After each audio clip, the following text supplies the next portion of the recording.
considering that, 25 years ago when I showed up at the Mint on Pico and Crescent Heights, that nobody Right. came.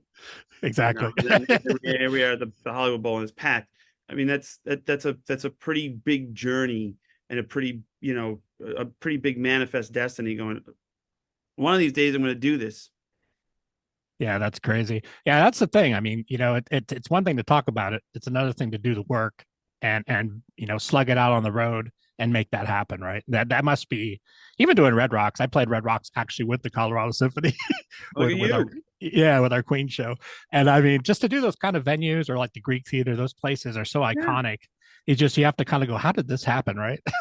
Well, you got to go. Sometimes, you just got to say to yourself, here's what I want to do. I don't know how I'm going to get there, but you're laser focused and you look at one venue or you look at one goal and you be like, I don't care how much I have to work. It's not, there's no asterisks. There's no uh, uh, predetermined conditions. It's like, well, I only work during Monday through Friday. It's like, that's not going to help.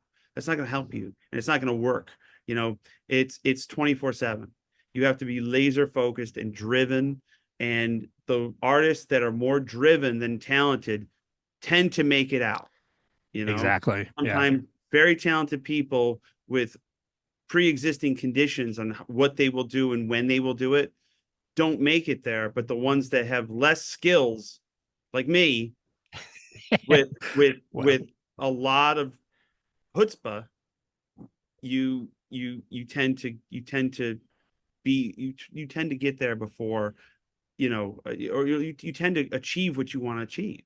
yeah, that's another Rick Rubin topic. Actually, I'm sure you've heard that too, where he talks about that about people. It's not always about talent.